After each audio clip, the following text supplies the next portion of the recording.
In this lecture, let us talk about discrete time systems.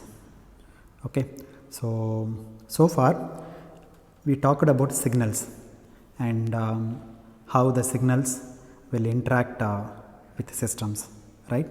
So that is, we take discrete time systems,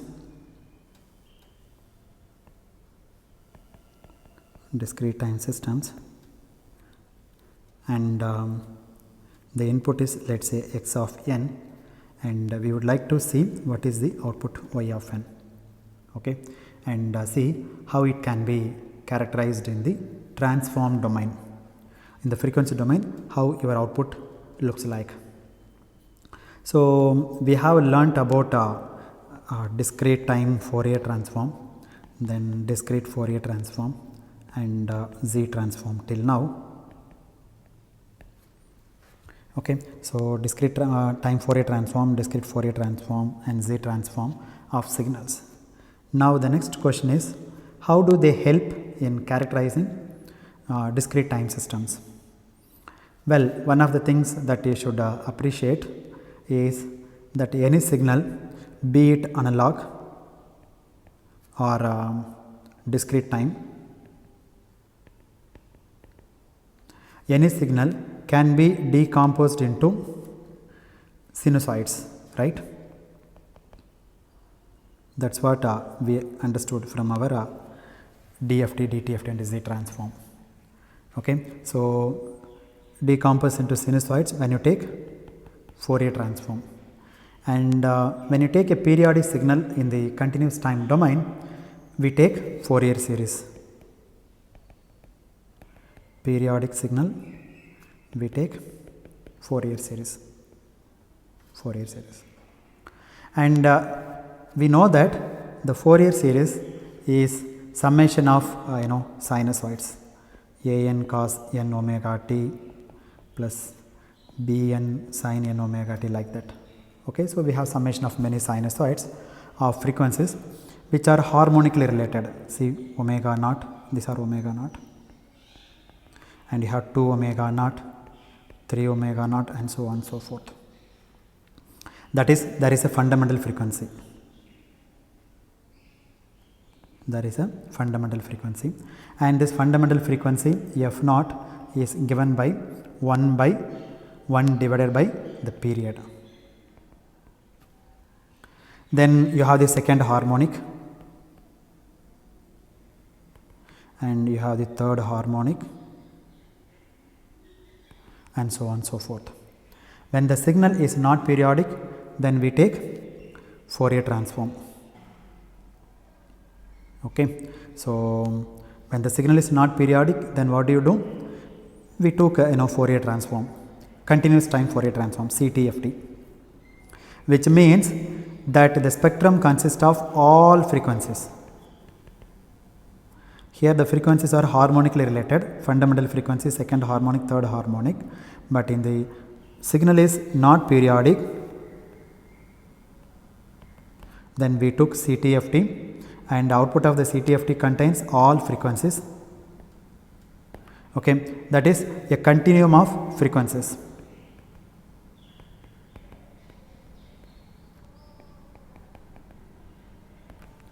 Okay, not just fundamental frequency components.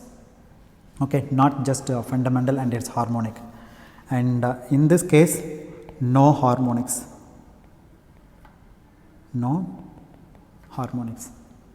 For a non-periodic signal, that is the signal which exists only from let's say from like this, minus t to plus t. What is the fundamental period? Fundamental period is 0, right? Therefore, what is the fundamental frequency? It is 1 by 0, which is infinity. Therefore, starting from 0 hertz, right, this is infinity hertz. Therefore, starting from 0 hertz, we grow up to infinity hertz. All frequencies exist. All frequencies exist for a periodic signal.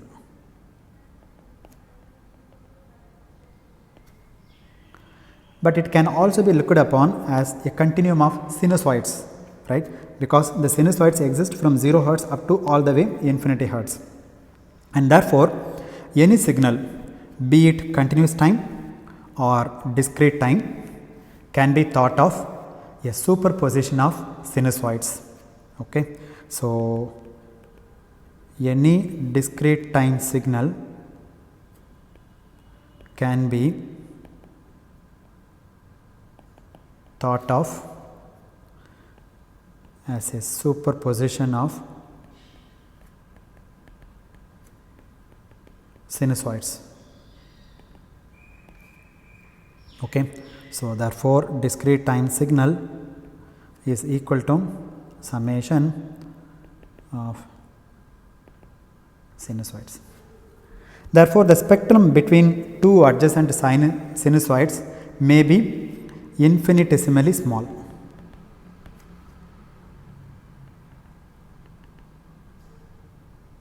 Infinitesimally small.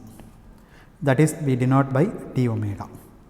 That is why we use integral, right, x of t multiplied by e to the minus j omega t and dt for Fourier transform, and inverse Fourier transform we wrote x of j omega times e to the plus j omega t times d omega. So, we put the integration and from minus infinity to plus infinity. And we also know that any sinusoids can be, let us say, sin omega t can be written as a sum of two exponentials. One is e to the j omega naught t and the minus of e to the minus j omega t divided by 2j.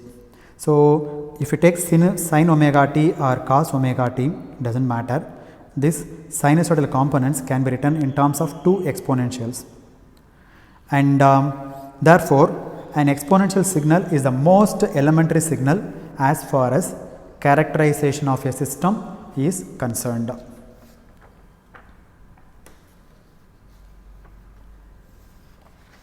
Okay.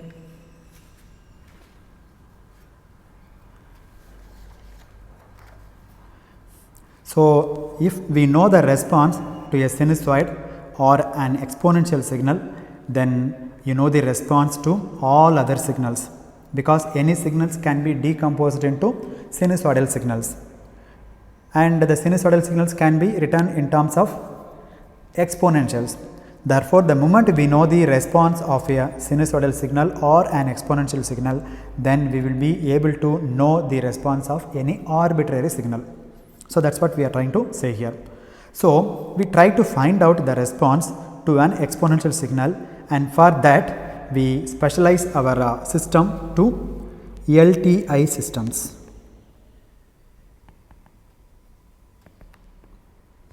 Right. So, Lti means linear time invariant systems. For linear time invariant systems, we know that the output is given by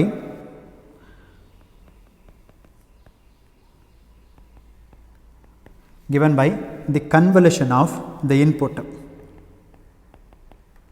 and the impulse response h of n. So, the impulse response of the system is h of n and the input is x of n. Therefore, what is my y of n? If you write in terms of convolution sum formula, summation x of n minus k h of k, and k goes from minus infinity to plus infinity. I should have written the other way around, it does not matter. X of k h of n minus k, where k goes from minus infinity to plus infinity. And now, if this system we apply an input x of n which is equal to e to the j omega n, then the corresponding output will be what? You substitute here, summation of e to the, I am taking this equation, e to the j omega times n minus k times h of k. Now, rearrange the summation, this is e to the j omega n, e to the minus j omega k and h of k. and now this e to the j omega n is independent of the summation. Therefore, you can pull out of the summation. E to the j omega n summation and e to the minus j omega k times, let me write h of k here, e to the j omega n. And you notice that since this term is independent of what? Independent of n. The left hand side you have y of n, here there is a time parameter n, and here also the time parameter n. But if you look at this guy, then this is independent of n. So, it can be simply replaced by a constant. Let me call that constant as capital H of e to the power j omega, and this one is e to the j omega n. So, my y of n is e to the j omega n multiplied by capital H of e to the j omega. Okay.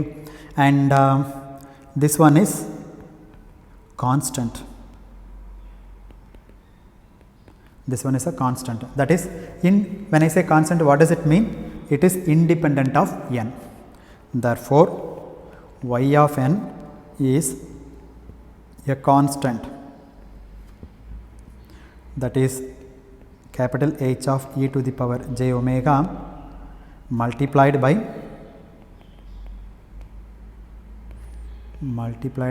e to the j omega n. Okay. Now, such functions which when supplied as an input to the system produces an output which is a constant multiplied by the same function called eigenfunctions. See, I have the discrete time system and the input is e to the j omega n, x of n I am going to assume e to the j omega n, and what is the output? Output is a constant time capital H of e to the power j omega times the same function which you applied in the input. Both are same function. So, whenever you have this type of situation, then you call this e to the j omega n eigenfunction. It is called a eigenfunction, E-I-G-E-N, eigenfunction, e to the j omega n. So, e to the j omega n is an eigenfunction of linear time invariant discrete time system. Okay. And you notice that what is h of e to the j omega? This constant, right? This we called h of e to the j omega, capital H of e to the j omega. What is this? What do you think this is going to be? H of capital H of e to the power j omega is summation h of k e to the minus j omega k. Now, don't you see, this is precisely the definition of what? DTFT, discrete time Fourier transform. Therefore, capital H of e to the power j omega is equal to discrete time Fourier transform of the impulse response h of n. Okay. Therefore, this capital H of e to the j omega is known as the frequency response of the system. Okay. Therefore, this h of e to the j omega is the quantity which is a characteristic of the system.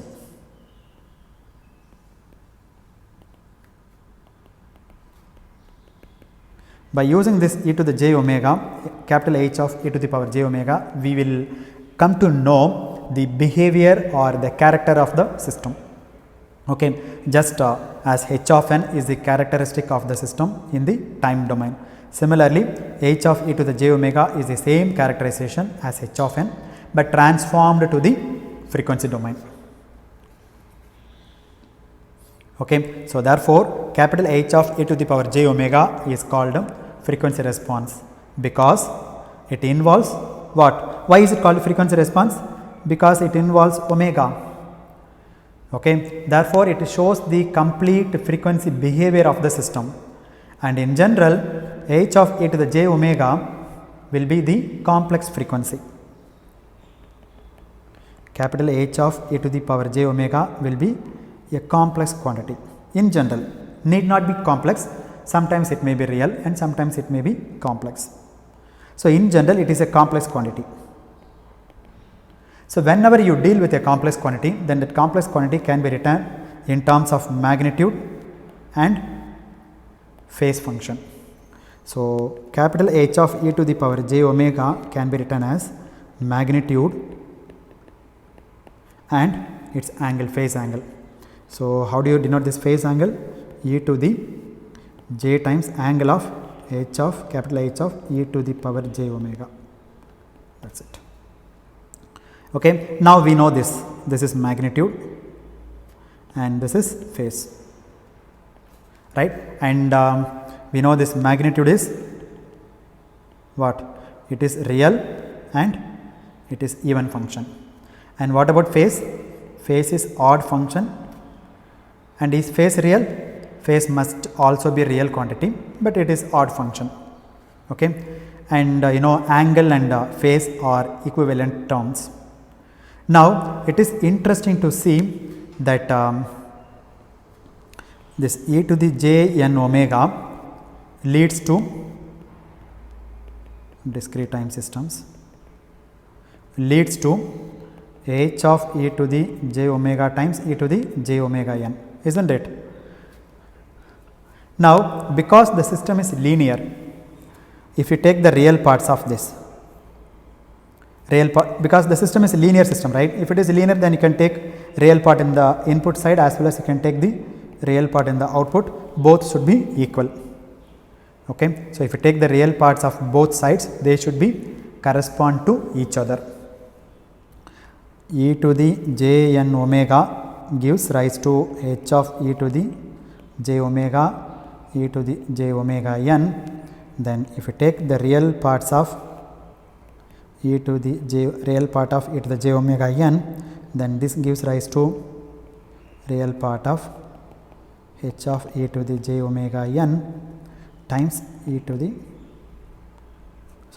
j omega n. That is it.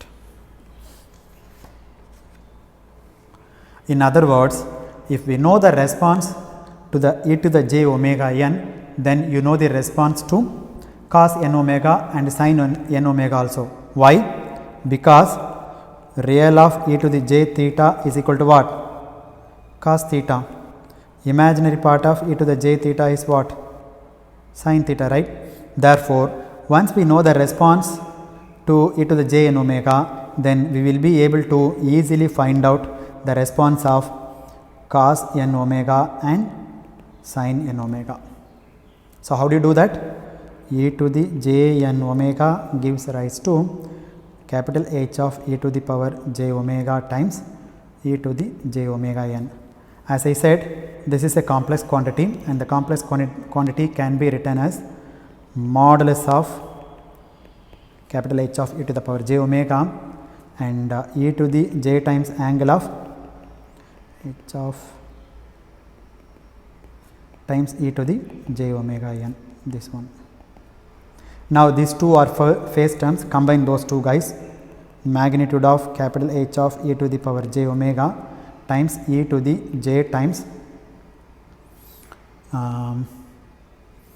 omega n plus angle of h capital H of e to the power j omega. So, this is my input and this is my output of the discrete time linear time invariant system. Linear time invariant system. Okay. So, we know that what is cos n omega? Cos n omega is real part of e to the j n omega. Okay. Take the real part on both sides of this equation. So, real part of e to the j n omega is equal to real part of h of e to the j omega, take modulus, and then e to the j omega n plus angle of h of e to the j omega. Now what is the left hand side? It is cos, I am sorry, this is not equal, this is gives rise to, and this also gives rise to. Therefore cos n omega becomes, anyway this is a constant term, you can pull out of from the real, I mean it's a even term and a real term. So you take h of e to the j omega magnitude, and this you take the real part. What is the real part of that? Cos of that phase angle omega n plus angle of h of capital H of e to the power j omega. That's it. And in a similar manner, I have an input sin n omega. Okay, then all that differs is, instead of cosine, I have sine of omega n plus angle of h of e to the j omega. That's it. Okay, and this gives this expression, and this expression gives the steady state response of the system. You might have studied this in your other course like control systems. Steady state response of the system. Okay, so steady state response of the system to either an exponential signal or a cosine signal or a sine signal. So this value e to the j n omega is the most important signal. Once we know the output of a system for this guy, then we will be able to find out the output for any other signal. Doesn't matter, no matter what signal you have, you can find out. Therefore this is the most important signal in practice. Okay, it is in the frequency domain, right? In the time domain, what is the most important signal? Del of n. This is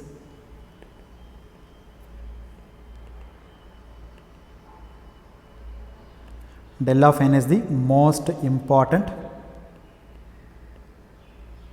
signal in the time domain. Why is it most important signal in the time domain? Because if you know h of n, then you know the total characteristics of the system, right? So through this del of n, we will be able to find out h of n, right? So correspondingly in the frequency domain, it is e to the j n omega. So if you know the response to e to the j n omega, or e to the, that is, you know, h of e to the j omega, or if you know the response to the del of n, which is h of n, if you know this, then we will be able to find out the response of the system very easily for any type of signal. So these four are important thing: del of n, h of n corresponding to in the h of e to the j omega, del of n, e to the j n omega. Very, very important signal in the signal processing. Okay. So let me stop here. In the next example, we will consider an example, and then we will try to find out its response, okay, in terms of magnitude and phase. Thank you very much.